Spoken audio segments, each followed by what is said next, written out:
Good morning Telangana. Welcome to T news headlines చూద్దాం. రాష్ట్రంలో ఇవాళే గ్రూప్ 1 ప్రిలిమ్స్ పరీక్ష. హాజరు కానున్న 4 లక్షల మంది స్టూడెంట్స్. నీట్ ఎగ్జామ్పై దేశవ్యాప్తంగా విమర్శలు. విచారణ కోసం కమిటీ ఏర్పాటు చేసిన ఎన్టీఏ.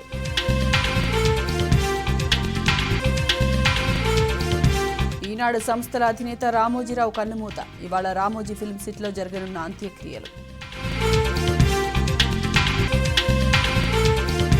రెండో రోజు కొనసాగుతున్న చేప మందు పంపిణీ. ఇతర రాష్ట్రాల నుంచి పెద్ద ఎత్తున తరలి వచ్చిన బాధితులు. ప్రధానిగా మోదీ ప్రమాణ స్వీకారానికి రంగం సిద్ధం. మహోత్సవానికి హాజరు కానున్న దేశ విదేశాల ప్రముఖులు. వాళ్ళ టీ20 వరల్డ్ కప్ లో సూపర్ మ్యాచ్. న్యూయార్క్ వేదికగా తలపడనున్న భారత్ పాక్.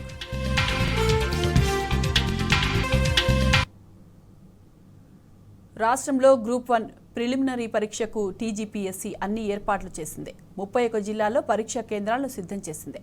ఇవాళ ఉదయం 10:30కు ప్రారంభమయ్యే ఈ పరీక్షకు 4 లక్షలకు పైగా అభ్యర్థులు హాజరు కానున్నట్లు అధికారులు తెలిపారు. ఓఎంఆర్ పద్ధతిలో పరీక్ష నిర్వహించనున్నామన్నారు. ఈ విషయాన్ని అభ్యర్థులకు తెలియజేస్తూ టీజీపీఎస్సీ వెబ్ నోట్ జారీ చేసింది.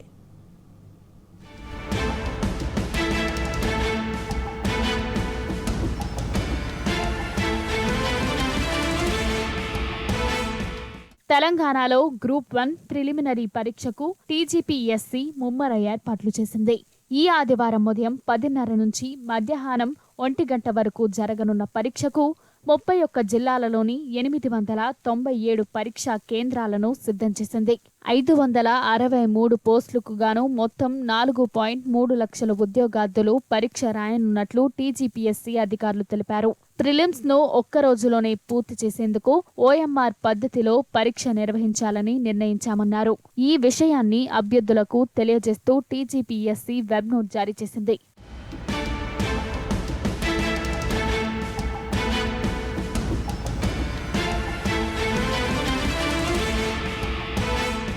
పరీక్షలను సజావుగా నిర్వహించేందుకు జిల్లా అదనపు కలెక్టర్తో పాటు ఒక పోలీస్ ఉన్నతాధికారిని నోడల్ ఆఫీసర్గా నియమించారు.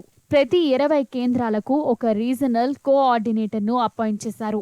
బయోమెట్రిక్ ఇన్విజిలేటర్లకు పకడ్బందీ శిక్షణ ఇచ్చారు. ఏదైనా సమస్య తలెత్తినా ఇబ్బంది లేకుండా తగిన సంఖ్యలో బయోమెట్రిక్ పరికరాలను అందుబాటులో ఉంచామని అధికారులు తెలిపారు.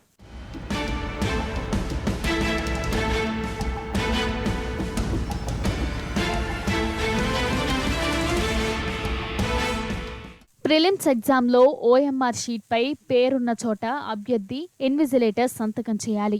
జవాబులు గుర్తించేందుకు బ్లూ లేదా బ్లాక్ పెన్నును మాత్రమే ఉపయోగించాలి. ప్రశ్నపత్రంలో ఇంగ్లీష్ పదాలు, వాక్యాల అర్థం తెలుగులో సరిగా అనువాదం కాకుంటే ఇంగ్లీష్ వర్షన్ కాపీని పరిగణలోకి తీసుకుంటారు. సమాధానాలు గుర్తించేందుకు పొరపాట్లు జరగకుండా ప్రాక్టీస్ చేసేందుకు నమూనా ఓఎంఆర్ పత్రాన్ని కమిషన్ ఇప్పటికే వెబ్సైట్లో అందుబాటులో ఉంచింది. ఓఎంఆర్లో అభ్యర్థి వివరాలు సరిగ్గా బబుల్ చేయకుంటే ఆ జవాబు పత్రాన్ని తిరస్కరిస్తామని కమిషన్ తెలిపింది. పరీక్ష పూర్తయిన తర్వాత జవాబు పత్రాలను స్కానింగ్ చేసి అభ్యర్థుల డిజిటల్ కాపీలు వెబ్సైట్లో పొందుపరచనున్నారు టీజీపీఎస్సీ అధికారులు.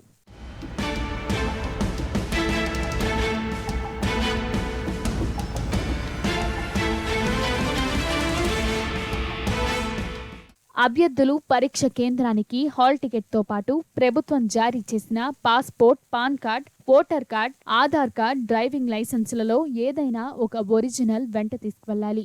పరీక్షా కేంద్రం ఎక్కడుందో ఒక రోజు ముందుగా చూసుకోవాలి. పరీక్షా కేంద్రాల్లోకి ఉదయం 9 గంటల నుంచి అనుమతిస్తారు. పరీక్షా కేంద్రం గేట్లు 10 గంటలకు మూసివేస్తారు. ఆ తరువాత కేంద్రంలోకి ఎవరిని అనుమతించరు. అభ్యర్థుల చేతులపై గోరింటాకు, తాత్కాలిక టాటూలు వేసుకోకుండా రావాలి. షూలు కాకుండా సాధారణ చెప్పులను ధరించి పరీక్షకు హాజరు కావాలని టీజీపీఎస్సీ ప్రకటించింది.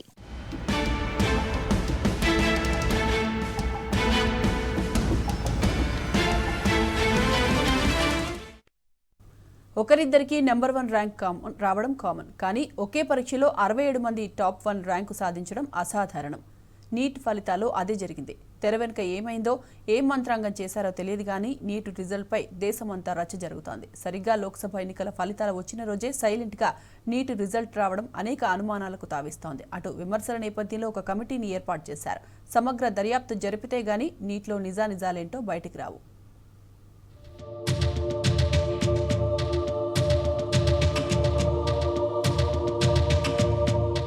నీట్పై నీలి నీడలు కమ్ముకున్నాయి.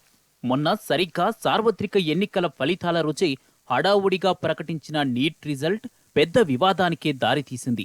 ఏటా నీట్ ఫలితాల్లో సత్తా చాటే తెలంగాణ విద్యార్థులు ఈసారి టాప్ ర్యాంకుల్లో ఎక్కడా కనిపించలేదు. గత 5 ఏళ్లలో తొలిసారిగా తెలంగాణ విద్యార్థులు మొదటి 50 స్థానాల్లోకి రాకపోవడం ఆశ్చర్యం కాదు, అనుమానించదగ్గ విషయం. ఈసారి నీట్లో తెలంగాణకు వచ్చిన అత్యధిక ర్యాంక్ 77. దేశంలోని 24 లక్షల మంది విద్యార్థుల భవితవ్యంతో ముడిపడిన నీట్ 2024 పరీక్ష నిర్వహణ మొదలుకొని ఫలితాల వెల్లడి వరకు ప్రతి అంశం వివాదాస్పదమైంది. ఈ నేపథ్యంలో అనేక మంది విద్యార్థులు, వారి తల్లిదండ్రులు మళ్లీ పరీక్ష జరపాలని డిమాండ్ చేస్తున్నారు. ఇందుకోసం న్యాయస్థానాలను కూడా ఆశ్రయిస్తున్నారు. NEET fraud, NEET paper leak, NEET scam, NEET reconduct వంటి హ్యాష్ ట్యాగులు సోషల్ మీడియాలో హోరెత్తిస్తున్నాయి. ప్రశ్నాపత్రాల లీకేజీల ద్వారా విద్యార్థుల జీవితాలతో మోదీ సర్కారు ఆడుకుంటుందని విమర్శలు వెల్లువెత్తుతున్నాయి.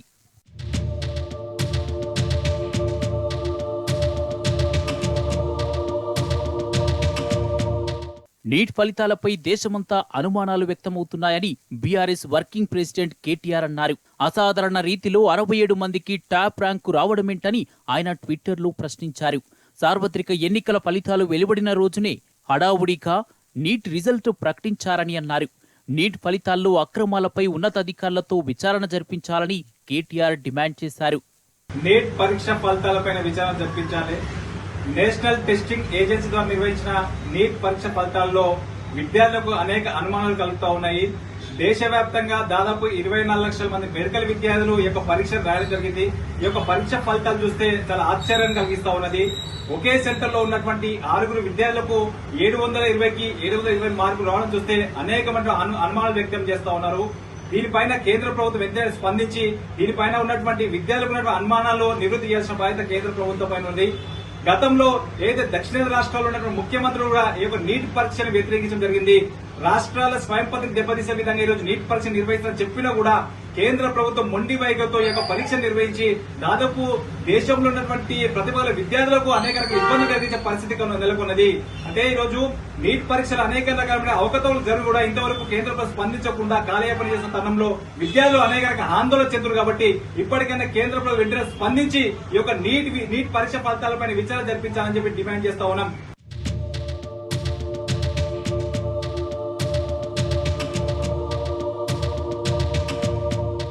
మే 5న national testing agency NEET UG 2024 పరీక్షను నిర్వహించింది. దేశవ్యాప్తంగా 24 లక్షల మందికి పైగా విద్యార్థులు పరీక్ష రాశారు. అయితే నీట్ ఎగ్జామ్ కు కేవలం 2 రోజుల ముందే ఓ స్కామ్ బయటపడింది.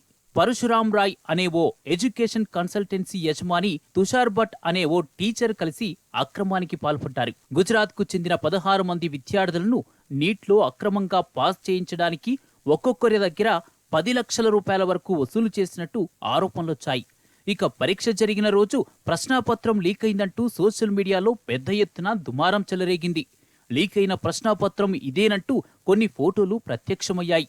దీంతో నీట్ను మళ్లీ నిర్వహించాలన్న డిమాండ్ అదే రోజున మొదలైంది. అనంతరం దీనిపై సుప్రీంకోర్టులో పలు పిటిషన్లు దాఖలయ్యాయి. ఫలితాలను విడుదల చేయకుండా ఆదేశాలు జారీ చేయాలని, పరీక్షను మళ్లీ నిర్వహించాలని పిటిషన్దారులు కోరారు. ఫలితాల వెల్లడిని నిలిపివేయడానికి సుప్రీంకోర్టు నిరాకరించినప్పటికీ ఈ వ్యవహారాన్ని సమీక్షించడానికి అంగీకరించింది. అటు నీట్ ఫలితాలను వాస్తవానికి జూన్ 14న విడుదల చేయాల్సి ఉంది. అయితే ఎన్టీఏ హఠాత్తుగా లోక్సభ ఫలితాలు వెలువడిన జూన్ 4వ తేదీన అంటే 10 రోజుల ముందే రిజల్ట్ ప్రకటించింది. యావత్ మీడియా, దేశ ప్రజానీకం దృష్టి లోక్సభ ఎన్నికల ఫలితాల మీద ఉన్న సమయంలో ఇలా నీట్ ఫలితాలు విడుదల చేయడం లక్షలాది మంది విద్యార్థులను, తల్లిదండ్రులను కలవరపరిచింది. ఎన్నికల ఫలితాల హడావుడిలో ఎవరూ నీట్ పరీక్ష నిర్వహణలో, ఫలితాల్లో జరిగిన అక్రమాలను పట్టించుకోరనే ఉద్దేశంతోనే ఎన్టీఏ ఇలా చేసిందన్న ఆరోపణలు వెల్లువెత్తుతున్నాయి. నేషనల్ టెస్టింగ్ ఏజెన్సీ ఆధ్వర్యంలో మే 5వ తేదీన నిర్వహించినటువంటి నీట్ పరీక్షపై పలు అనుమానాలు కలుగుతా ఉన్నాయి. ఈ యొక్క పరీక్ష నిర్వహణపై అదేవిధంగా జూన్ 3వ తేదీన ఇచ్చినటువంటి ఫలితాలపై దేశవ్యాప్తంగా ఈ పరీక్ష రాసినటువంటి 24 లక్షల మంది విద్యార్థులకు వారికి అందరికి అనుమానాలు వ్యక్తమవుతా ఉన్నాయి. ఈ పరీక్ష ఫలితాలపై సుప్రీంకోర్టు జడ్జి చేత విచారణ జరిపించాలని చెప్పి దేశవ్యాప్తంగా విద్యార్థులు hash NEET leakage NEET fraud అనేటువంటి పేరుతో హ్యాష్ ట్యాగ్ చేసి విస్తృతంగా సోషల్ మీడియాలో పెడతా ఉన్న కేంద్ర ప్రభుత్వం ఇప్పటివరకు స్పందించకుండా మెడికల్ విద్యార్థుల జీవితాలు చిలమటాడుతూ ఉంది. గుజరాత్ రాష్ట్రంలో ఈ పేపర్ లీకేజ్ చేసి ఇలా ఒకే సెంటర్ లో ఉన్నటువంటి విద్యార్థులకు 720 మార్కులు వచ్చాయి. కానీ గతంలో ఏ ఒక్క సందర్భంలో ఏ సంవత్సరంలో కూడా గతంలో విద్యార్థులకు 720 బైక్ పై మార్కులు వచ్చిన పరిస్థితి లేదు. మరి ఈ సంవత్సరం ఎందుకు వచ్చినటువంటి విషయం అనుమానం విద్యార్థులకు కలుగుతుంది. కాబట్టి కేంద్ర ప్రభుత్వం వెంటనే ఈ విషయంపై పూర్తి స్థాయి విచారణ హైకోర్టు సుప్రీంకోర్టు జడ్జి చేత విచారణ జరిపించి మెడికల్ విద్యార్థులందరూ న్యాయం చేయాల్సిన అవసరం ఉన్నది.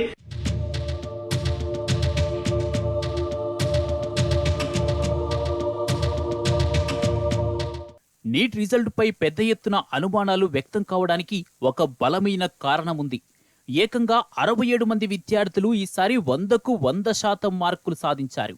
720 మార్కులు తెచ్చుకుని దేశంలోనే నెంబర్ 1 ర్యాంకు తెచ్చుకున్నట్లుగా ఫలితాలను చూస్తే స్పష్టమవుతుంది. ఇంతమంది విద్యార్థులకు నెంబర్ 1 ర్యాంకు రావడం నీట్ చరిత్రలోనే తొలిసారి. ఈ 67 మంది టాపర్లలో 8 మంది హర్యానాలోని ఒకే పరీక్షా కేంద్రానికి చెందిన వారు కావడం మరో ట్విస్ట్. అంతేకాదు వీరి హాల్ టికెట్ నెంబర్లు ఒకే సిరీస్ తో ఉన్నాయి. ఇక 67 మంది టాపర్లకు ఫస్ట్ ర్యాంక్ ఇచ్చిన ఎన్టీఏ కౌన్సిలింగ్ ర్యాంకులను మాత్రం డెసిమల్ పద్ధతిలో వేరువేరుగా ఇచ్చింది.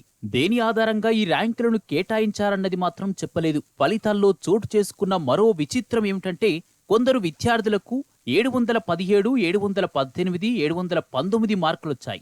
నీటి పరీక్ష మూల్యాంకన పద్ధతి ప్రకారం ఇలా రావటానికి వీల్లేదంటున్నారు విద్యార్థులు. ఎందుకంటే నీటి పరీక్షలో సరైన జవాబుకు 4 మార్కులు ఇస్తారు. తప్పు జవాబుకు ఒక మైనస్ మార్కు ఉంటుంది. మొత్తం 180 ప్రశ్నలకు సరైన సమాధానాలు రాసిన వారికి 720 మార్కులు. అంటే ఒక్కో ప్రశ్నకు 4 మార్కుల చొప్పున వస్తాయి. ఒక ప్రశ్నకు సమాధానం ఇవ్వకుండా వదిలేసిన విద్యార్థికి 4 మార్కులు తగ్గి మొత్తం స్కోరు 716 లభిస్తుంది. లేదా ఒక ప్రశ్నకు తప్పు సమాధానం రాస్తే మరో మార్కు తగ్గి 715 అవుతుంది. అంతేగాని 719, 718, 717 వంటి మార్కులు రావడానికి అవకాశమే లేదని విద్యార్థులు క్లియర్గా చెబుతున్నారు. నీట్ పరీక్షలో జరిగిన అవకతవకలకు ఇది పెద్ద ఉదాహరణ అంటున్నారు.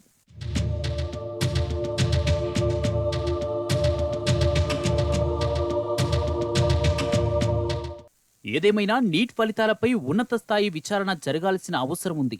ఎందుకంటే ఇది కొన్ని లక్షల మంది విద్యార్థుల భవిష్యత్తు. ఒక్క స్టూడెంట్కు నష్టం జరిగినా అది మంచిది కాదు. అందుకే నీట్ ఫలితాలపై ఉన్నతాధికారులతో విచారణ జరిపించి నిజానిజాలను నిగ్గు తేల్చాలని బీఆర్ఎస్ పార్టీ డిమాండ్ చేస్తోంది. జగిత్యాల జిల్లాలో నీట్ అభ్యర్థులు రోడ్డెక్కారు. నీట్ పరీక్ష నిర్వహణలో జరిగిన అవకతవకలపై మండిపడ్డారు. జిల్లా కేంద్రంలోని తహసీల్ చౌరస్తాలో నిరసనకు దిగారు. రోడ్డుపై బైఠాయించడంతో ట్రాఫిక్ జామ్ అయింది. నీట్ పరీక్ష తిరిగి నిర్వహించాలన్నారు. పరీక్ష నిర్వహణలో జరిగిన అవకతవకలపై జ్యుడిషియరీ విచారణ జరపాలని డిమాండ్ చేశారు.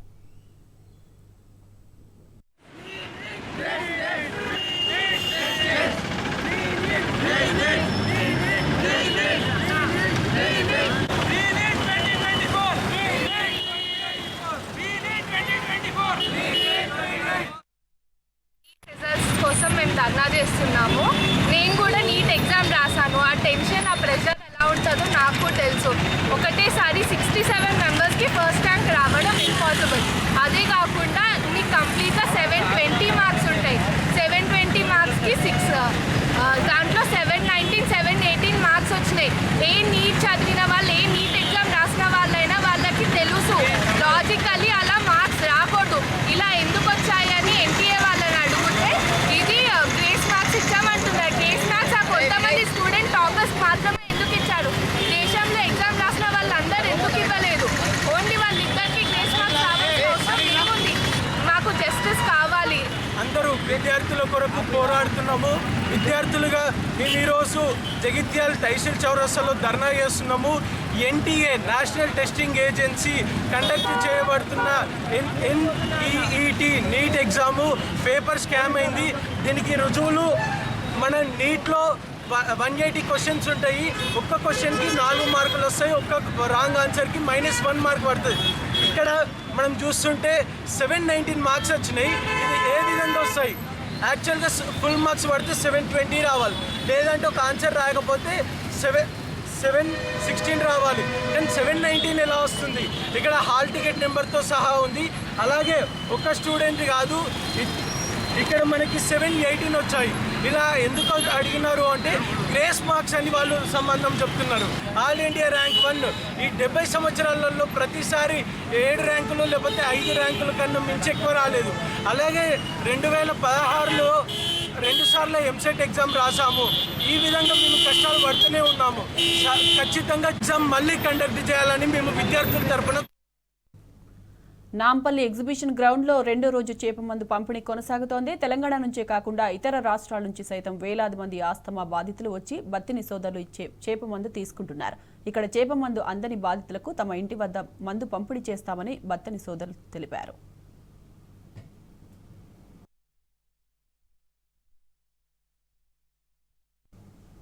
ఈనాడు గ్రూప్ సంస్థల చైర్మన్ రామోజీరావు తుది శ్వాస విడిచారు. గుండె సంబంధిత సమస్యతో హైదరాబాద్లోని ఆ ఆసుపత్రిలో చేరిన ఆయన చికిత్స పొందుతూ కన్నుమూశారు. ఫిల్మ్ సిటీలోని నివాసంలో రామోజీ పార్థివ దేహానికి రాజకీయ సినీ ప్రముఖులు నివాళులర్పించారు. ఇక తెలంగాణ ప్రభుత్వం అధికారిక లాంఛనాలతో ఫిల్మ్ సిటీలో రామోజీ అంత్యక్రియలు నిర్వహించనున్నారు.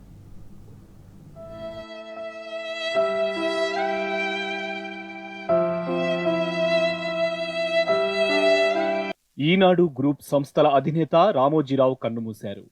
ఈ నెల 5న ఆయనకు శ్వాస తీసుకోవడంలో ఇబ్బందులు ఎదురవడంతో హైదరాబాద్లోని ఓ ఆసుపత్రిలో చేర్చారు. అక్కడ చికిత్స పొందుతూ తుది శ్వాస విడిచారు. ఫిల్మ్ సిటీలోని నివాసానికి ఆయన పార్థివ దేహాన్ని తరలించారు. ఆయన మృతి పట్ల రాష్ట్రపతి ద్రౌపది ముర్ము, ప్రధాని నరేంద్ర మోడీ సహా రాజకీయ ప్రముఖులు దిగ్భ్రాంతి వ్యక్తం చేశారు. రామోజీరావుతో తమకున్న బంధాన్ని గుర్తు చేసుకుంటూ సామాజిక మాధ్యమాల వేదికగా నివాళులర్పించారు.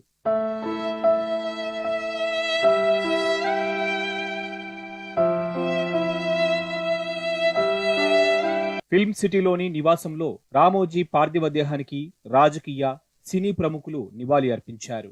మాజీ ఉపరాష్ట్రపతి వెంకయ్య నాయుడు, టీడీపీ అధినేత చంద్రబాబు నాయుడు, జనసేన అధినేత Pawan Kalyan, BRS working president KTR, మాజీ మంత్రి హరీష్ రావు, మెగాస్టార్ చిరంజీవితో పాటు పలువురు రాజకీయ సినీ ప్రముఖులు రామోజీ పార్థివ దేహం వద్ద శ్రద్ధాంజలి ఘటించారు. కుటుంబ సభ్యులను పరామర్శించి ధైర్యం చెప్పారు. మీడియా, సినీ రంగాలకు రామోజీరావు చేసిన సేవలను కొనియాడారు.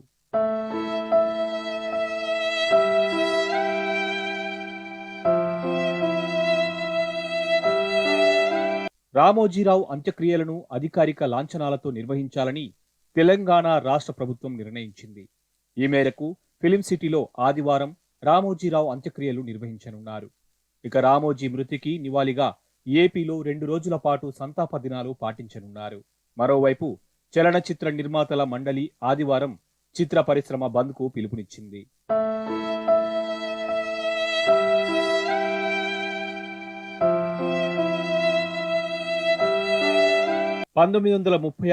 నవంబర్ 16న కృష్ణా జిల్లా పెదపారుపూడిలో చెరుకూరి వెంకట సుబ్బారావు, సుబ్బమ్మ దంపతులకు రామోజీరావు జన్మించారు.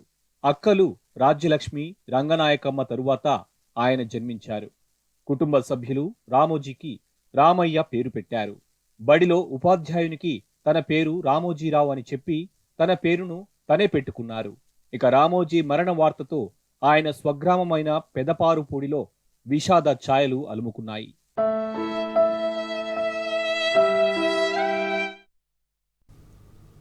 ఈనాడు గ్రూప్ సంస్థల చైర్మన్ రామోజీరావు మరణం పట్ల బీఆర్ఎస్ అధినేత కేసీఆర్ సంతాపం ప్రకటించారు. పలు రంగాల్లో వ్యాపారవేత్తగా, మీడియా సంస్థల వ్యవస్థాపకుడుగా రామోజీరావు చేసిన సేవలను కేసీఆర్ స్మరించుకున్నారు. శోకతప్తులైన వారి కుటుంబ సభ్యులకు కేసీఆర్ తన ప్రగాఢ సానుభూతిని తెలిపారు.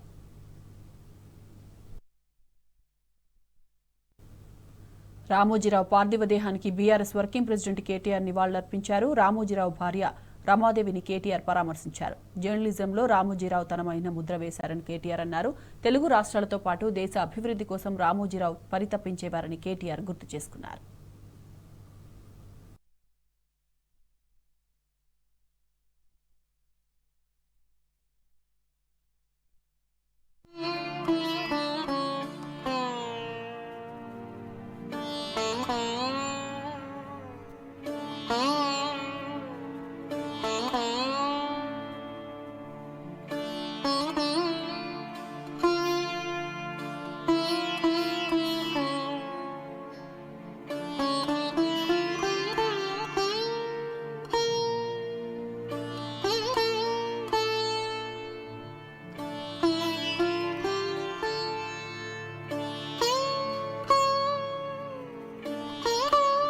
తెలుగు అభిమానించే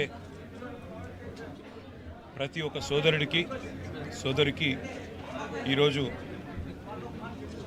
జరిగిన నష్టం సామాన్యమైంది కాదు. ఎందుకంటే తెలుగు పత్రికా రంగంలో, తెలుగు ప్రసార మాధ్యమాల్లో ఒక విప్లవాత్మకమైన మార్పుకు బీజం వేసిన మహానుభావుడు గౌరవనీయులు శ్రీ చెరుకూరి రామోజీరావు గారు.